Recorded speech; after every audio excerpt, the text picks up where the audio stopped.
Hello, my name is Erika Romero. I am 24 years old. Today's date is September 20th, 2015. We are in Sacramento, California, and I am here with James. Hello, my name is James Gart legally, but I like Ben. My age is 70 in exactly 2 weeks. Today's date is September 20th, 2015, here in Sacramento, California. I'm the interviewee. Great. And so, what would you like to share with us today? Okay, I feel like this is kind of an honor to my 15 minutes of fame, and I'm sort of representing, uh, well, let's see. My father had to flee the Nazis. He lived in the summer palace Schönbrunn with the Kaiser, the Emperor Franz Joseph. But Hitler gave a speech. There's a time for thinking and a time for action, and the time for thinking is past. Well, my father had a PhD in Germanic philosophy and philology and wrote a scholarly magazine article that said the German philosophers say there's never a time to stop thinking. So the Nazis searched the residential part of the palace. My father was not home and had to flee.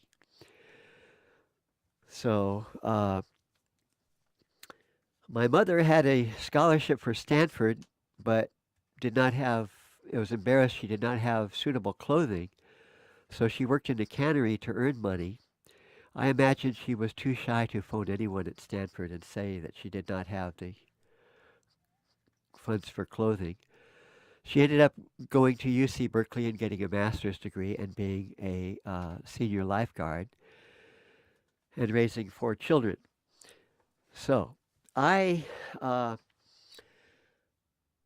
gee whiz, I'm almost 70, and 3 months ago I found out that I have some degree of some signs of high functioning Asperger's syndrome. That means I'm a genius with words and numbers, but socially, reading faces, understanding intonations, understanding how the other person feels and thinks, I'm challenged. So this is why my whole life was like that, Like sort of. what? Well, I should have worked. There's a book that talks about by Temple Grandin. I should have worked in nerd type things and not tried to be average. Not thought that I should be average. Not felt uncomfortable about not being average, and so therefore I don't even try very much. I should have tried where I was a genius, or I say I was a super genius because you're not a genius at all unless you're in the top 2%. And then tier two, you take the all the geniuses, the next top 2%.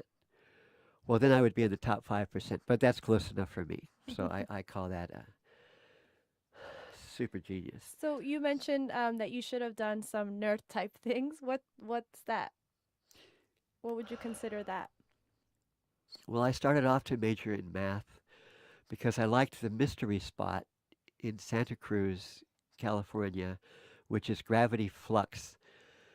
And there's all kinds of, there is a clown house for the drunks and the high school dropouts. But there's all kinds of strange phenomena there. And to understand the idiosyncrasy of gravity that pertains there, to go into naval research, of course, they would have used it for weapons. But anyway, so I got the wrong calculus book and gave up on math. So anyway, so my focus since then has been on spiritual development, support groups. Uh, I my friend said I was drinking more beer than was good for me, so I had to. I had a miracle cure twice from beer. You know, well, it was just beer or malt liquor, but it was still too much. So anyway, the second time I decided to stay sober, and I go to support groups, but I liked secular organizations Why is that? for sobriety, SOS, because AA is stuck in 1940, And it's kind of an odd mysticism. They say that you're powerless over drinking, except you're drinking. So, I mean, they say it backwards. You're powerless to stop drinking, would be accurate. And they call it, I would have gone 5 years earlier if they did not use the cult language of calling it AA birthday, if they'd call it an AA anniversary. Well, anyway, so I like support groups, and I like Edgar Cayce, Who's the Cayce. His body died about 1945, and he's got his body would go to sleep, but it would be answering questions, and he would access the universal consciousness, or in Hinduism they call it the Akashic records. But there is a spiritual record if a person is high enough, if the soul is high enough to access that. And I say that done very well, Scientology counseling is priceless because it taps into what psychology calls catharsis. Very well done Scientology counseling taps into what Christians call God's grace forgiveness. It's such a release, it's such a load off your mind over and over. But because of the Asperger's, because I wasn't trained in how to see neurotypical wiring of the brain is what most people are. So I need to do things a little differently. So I didn't. Right now, I'm considered a poor example in Scientology. So I need to kind of get my life together, which I'm planning to do. Can I ask you a question? Sure. Up until recently, you mentioned that you were diagnosed with Asperger's. How did that? What went through your head during that time, thinking about that? Not diagnosed. Sorry. The psychology and psychiatry have such a materialistic viewpoint that I do not honor them. Hmm. But my friend felt that I had some signs of some symptoms, and he was like that. Now he makes 100,000 a year on computers. I could have done that. In fact, I'm planning to go into currency trading, but I have to get control of my life and my time and my clutter. I mean, I think it's an over glorified clerk to do currency trading or playing blackjack as a business. I did that professionally for a while, but I did not like the adversarial nature in Las Vegas. And the guy the top two systems, he he's too old. He's not flexible enough to train me. So I gave up on that. But so I drank too much. I stopped 20 years ago, and I've stayed stopped. And it was a miracle cure. It does happen. And I go to the senior center, and I've blossomed with good encouragement into karaoke. And I can hear a song and sing it for 2 or 3 weeks. Well, for 10 days to 14 days. And they're getting more complicated every 6 months. So this kind of fulfillment, growth in certain areas, sort of an art form. And then I went into poetry and at the senior center, and they were also encouraging. So I would do half the work when my body was asleep at night. I would wake up in the middle of the night and write down these ideas, and so it was kind of effortless. So one poem was Great Grandpa's Angst, Great Grandpa's Stress, and an old dog learning new tricks. And the stress is that if I want people to pay attention to me in the poetry class, then I have to have fresh copy every week, have a poem. So that's Great Grandpa's Angst.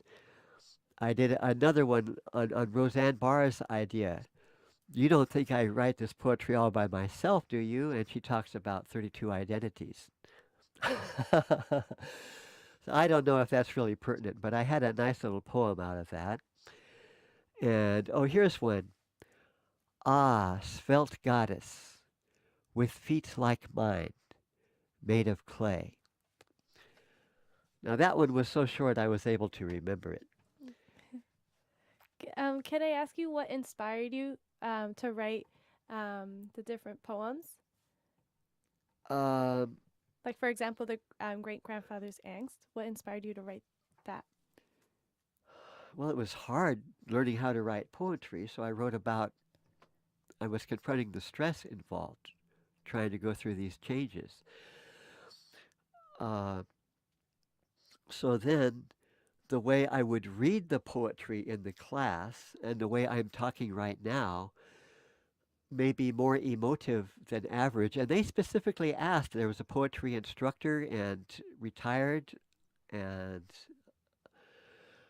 another and people who were serious poetry writers for perhaps decades. How is it that you read like that? And I said, well, I don't know. I did karaoke. Oh, that's why. The part of your brain that has to do with singing karaoke overlaps with the poetry, and this is called performance poetry. It's more emotive. So, uh, this is a new being interviewed, and I wish we could stop and take a little break for a while, but we can't. So, America, this is what it's like for a bright person. See, there's 9 forms of intelligence, and on words and numbers, I'm real high, but on understanding yourself, I might be challenged. I am challenged. Understanding others is a form, I'm challenged. And physical coordination, I'm almost average. And risk analysis is a new one. It looks like it does not correlate with any of the other kinds. So let's see. Oh, here's another poetry. I fell in love, and I was gentleman raises milady's hand to his lips. Leisurely salute. Now she had a JD, Juris Doctor, but she never practiced law. She went into arbitration, mediation. And if the C, chief executive officer of a corporation died, she'd help out for up to 6 months, and so forth. So it goes on that I switched gender roles about 6 times in this because she is officially so accomplished and I'm not. So I raise her hand as a salute. And I don't remember, unfortunately, the other ways in uh, which now I hope it's okay for someone listening if I bounce around a certain amount, but I might think of some more of the parts of that poem. Oh, so in the poem, he goes, ah, I don't use the word swoon. Instead of her, I have him doing that. But it's just fun. So she invited me to the Sacramento Poetry Center, where her father was a professional, I guess, professor teaching English or poetry, and he was giving a recital for half an hour with another guy. Anyway, her father really liked it. How did that make you feel to know that someone really liked that poem? Yeah, it was impressive. He assumed I'd been writing for years and so forth, and uh, so let's see here.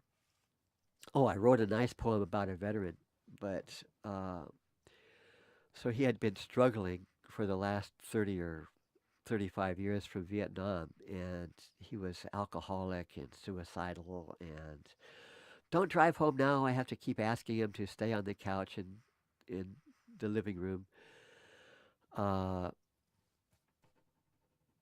so he'd sleep for a few hours, but he had been successful as a contractor for a while, and he had a gimp leg, which was all psychological.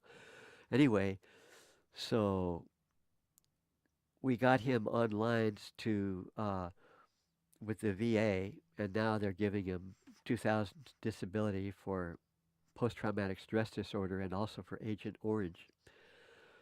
But he had been getting along for a long time. Um, now, so I thought that I had been sort of like, see, my mother decided she could take care of 4 children, but not 5.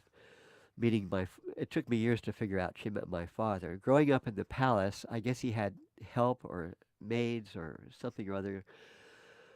And my mother was a liberated woman, or whatever they called it, in 1930 when she went to University of California. So she separated when I was 5, and she didn't really file for divorce until 2 years later when she started earning money. She had to do some retraining with her master's degree and was hired by the government. And so I grew up, I thought I was sort of like a typical of a no father there with no career in particular. So I always earned my way, almost always.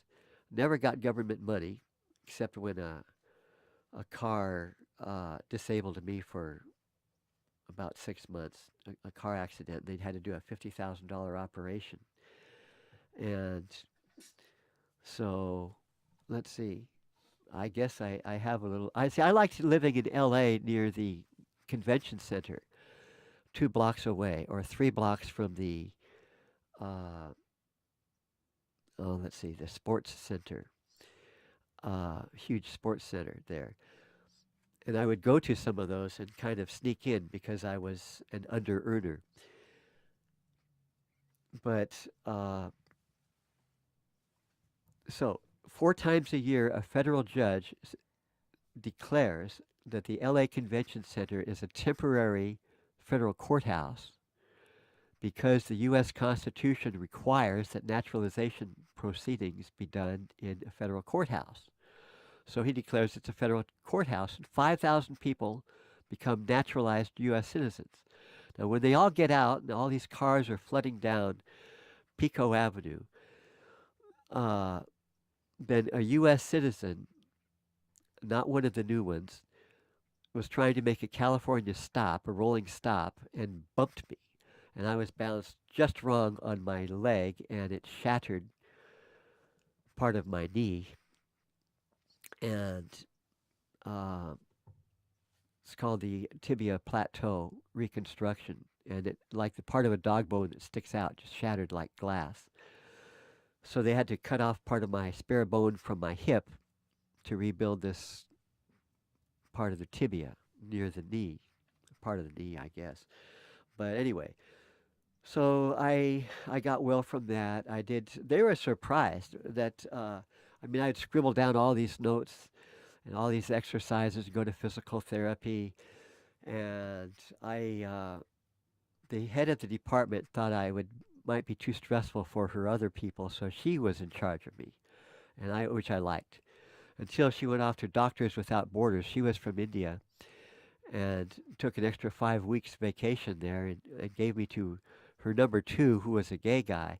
Anyway, I about 20 exercises and all these notes, and I'd scribble down all my questions and prioritize them and rattle them off because I had no health care. I was at the, let's see, LACUSC is LA County University of Southern California Hospital, and they're very busy. You've got to be very quick. So when she got back, I walked in on a department meeting and she said, squat. And I was trying to get comfortable all the way, and she said, you can bend your knee all the way. And later she said, you make it worthwhile for us to do our careers. So I modestly assumed that most of the people who go through this kind of operation, I don't know, maybe they're alcoholics or drugs, or they can't, they're not disciplined to do the exercises correctly. But I regained all of it and about 98% of straightening your leg. And I decided that was close enough. I don't want something else to go wrong because I'm doing too good. Anyway, so America, if you take these things seriously, then you can get well from operations like that. Oh, I'm supposed to have maybe a little bit more emotional part of the brain because I can see that Erica is. That's good that you signaled me. You looked a little like I was too intellectual or something. And, okay. So, do you think this is kind of interesting for people? I think so. I think that there's a lot of interest there. But I just wanted to ask a little bit more about. So, you mentioned that you liked going to the sports center or the event center. What was your favorite in LA? Yeah. What was it that you liked going there so much? Well, I let's see now. There's a name for that sporting. There has a commercial name. They rent it out to somebody. But anyway, I would go to the sports center for the music thing. I saw Tina Turner there, Oh. and see, I didn't have the money for, but a guy told me on Broadway how to get into the shows. If you don't have a ticket, you stand around outside and talk to a whole lot and lots of people, and you start off at $5 in those days, and you go up to a maximum of half price of what the ticket costs, and then you can always get a single person in. So I saw Tina Turner, and I saw a few others. A few times I snuck in, like where the photographers go in or where the police go in, but that's risky. So for Tina Turner, I had a chance to pay $75, which I could barely afford, for a $150 seat in the 10th row, and I should have. I ended up 3 rows from the roof, and I $37, a half of a $75 ticket. I should have, but I really did like Tina Turner.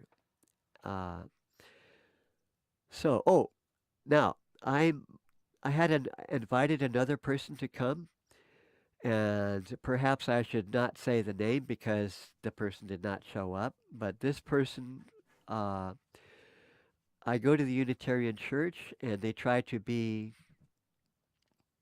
on the cutting edge of lots of things, uh, very knowledgeable. Their educational level is actually higher than their. You'd think that their income level would be higher, but so many of them want to do service like school teachers and government employees that help the government to run. They're not out to make profit oriented. So, anyway, this person is the first person I met who's transgender. And I told him one time, I said, "You look a little odd. I guess you started off with a male body and made some changes?"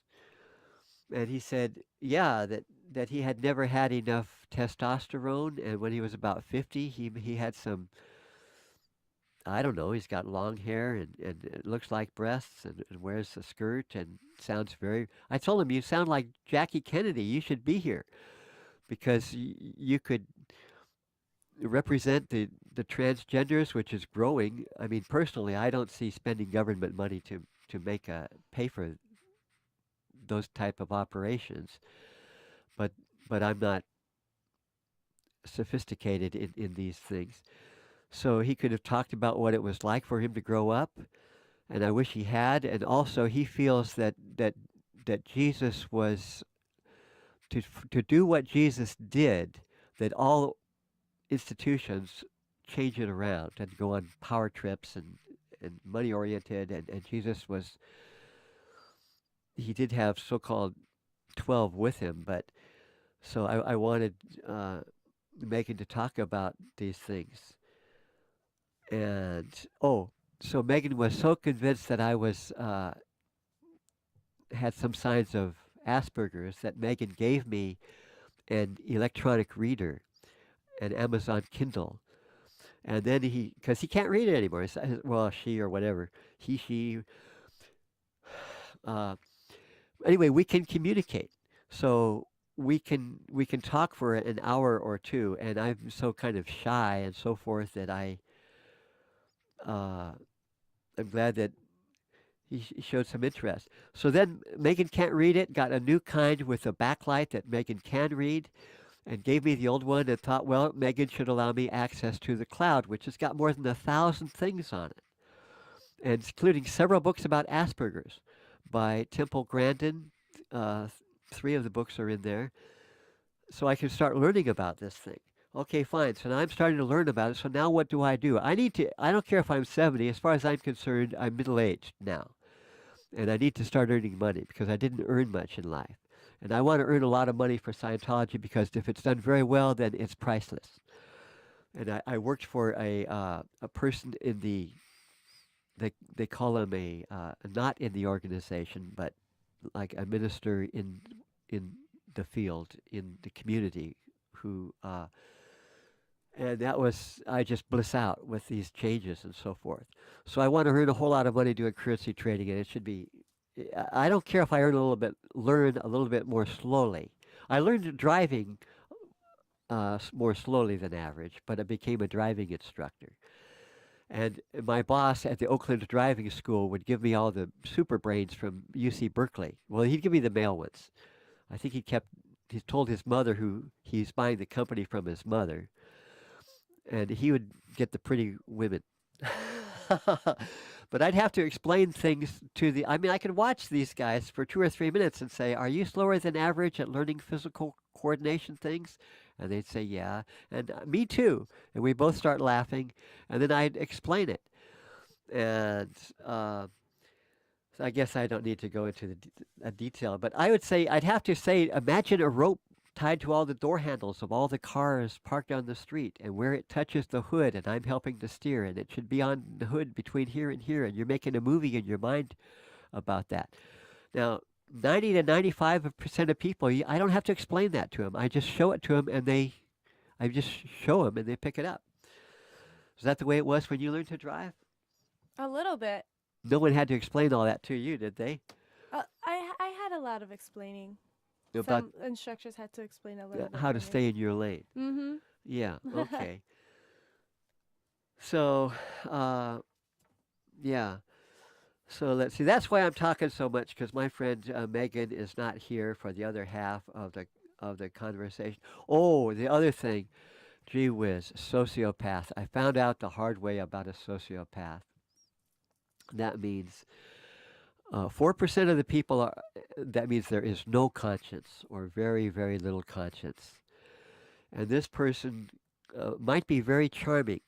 He conned the cops, and the cops told him about a loophole in the law.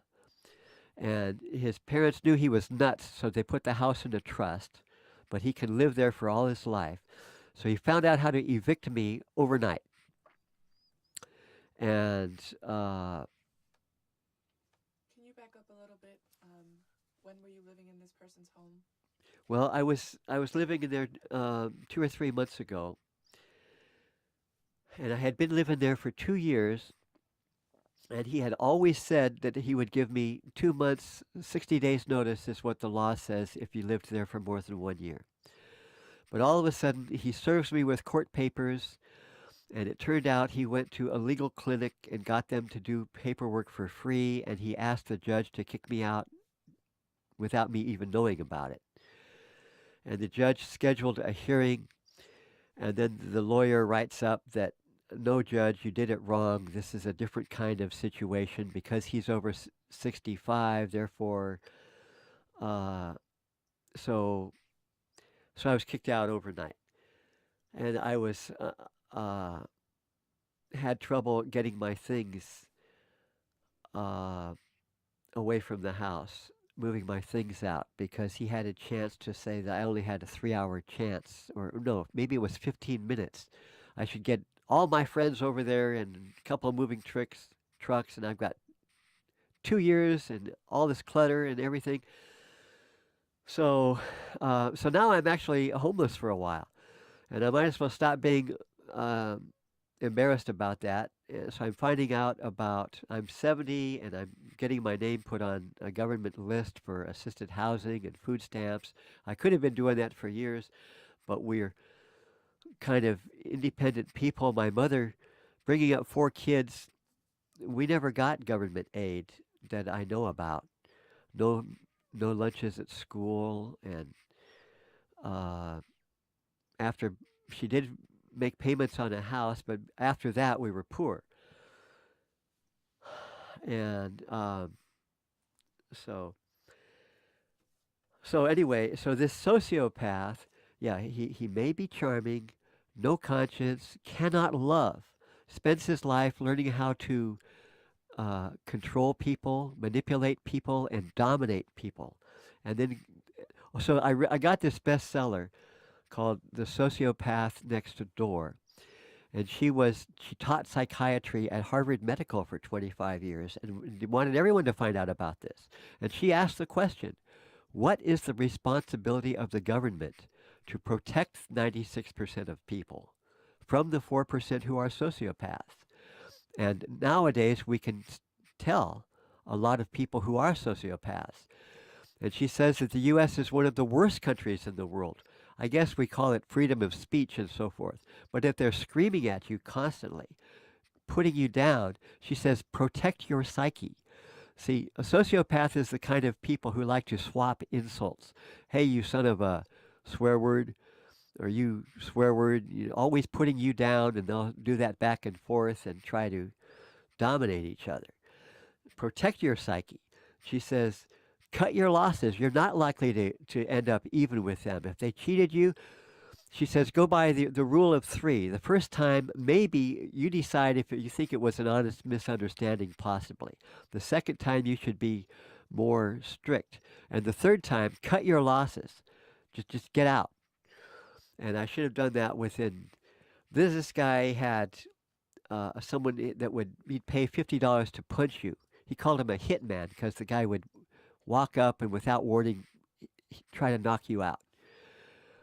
And another time, he had the Hells Angels president of the LA chapter, no, Sacramento chapter. 170 guys will do whatever the president tells them to do. And these two, the hitman and the president of the Hells Angels, are there trying to do an illegal eviction on me. So the other guy had grabbed my T-shirt. Then he looked at how many people were driving down J Street, and I said, I just want to leave. And he let go, and I went to the store and called the police. And they caught both of them on the front porch. But they did not charge him with anything because the hitman had hit my shoulder in a way that there was no mark on it. So they got away again. But I'm actually, the president of the Hells Angels says, you don't know who I am, do you? You don't have any idea. Well, I had heard that he was the president and so forth, but emotionally, maybe I don't. Maybe I should have been fear and trembling. So he never gave me a problem after that. His time is too important and to help this the guy who lives in the house, it's in a trust, a professional trustee mails him $3,600 every 3 months, and he's just going to do that to other people. It's bad for society for him to be loose. So I guess I better not say his name either. It might be cut. Would it be edited out? At the Library of Congress? Yeah. No. Everything is recorded. Everything will be archived. Well, okay. So this guy managed to waste his leg. He had a phone. I was watching TV with him every day. He'd have a catered meal from the restaurant every day. He got a little cut, a little nick or an insect bite, and he let it for 6 months. He kept it a secret until it turned into gangrene halfway up his calf, all the way to the toe. Everything is flat black. The hospital said he was 2 days from dead. So if he did that to himself, then maybe I'm lucky that... actually, I have a letter that he wrote to a motorcycle guy 2 doors over. I'm going to turn this into the police and Adult Protective Services because I think he should be... he's going to have problems with other people. And they might be afraid to make a complaint to the government, but I should make my complaints. So he got an elder abuse restraining order, and here I want to earn money. I might need to be a caregiver for older people. So my body is 70, but someone at the senior center, the social worker, was wondering if I was even 50, because I've got my hair combed forward so you can't see the receding hairline like Donald Trump. But so she was wondering if I'm even 50, and she looks like she's about 60-something, gray hair and so forth. So here we are in the land of the melting pot. My father came over on the boat. So he ran across the border, and see, they were poor intelligentsia, poor aristocracy living in the palace. Grandpa was the curator. He was in charge of the National History Museum, the Crown of Jewels, the Crown of Charlemagne. Oh, I should say my names. My father's name when he was born was Wolfgang Johann Weichselgärtner. Now, Gärtner means gardener, and a Weichsel is a kind of a cherry. So hundreds of years ago, he was a cherry gardener. Someone was a cherry gardener. Now, my great grandfather was a national sports hero in Austria, and it was so their idea of a national sports hero was the first man to climb a certain mountain, and he was in all the media. So the emperor, the Kaiser, made him a, a count or a duke. So that I'm the oldest son of the only son, and I'm not quite sure about that generation of this count or a duke, but it was non-hereditary, unfortunately. But he did get a stipend, in other words, an income for life. And he would visit the royal court, and he had an affair with a ballerina, and they had a child. It was my grandfather, but see, that's a royal bastard. But that was a big deal in those days. Now, I don't know, he ended up marrying an internationally famous artist, well, um, who was Jewish. So my father was half Jewish, and I always felt good that I have the right to return. My mother said my father did not tell her that he was half Jewish, but he was. Oh, gee, we're coming up on the end of the time already. I guess I missed the signal about 10 minutes. Maybe you could write it down or something, but anyway. So he had to. Anyway, thank you, America. So I hope that you have some interest in listening to all these things, and maybe someday you can tell your story.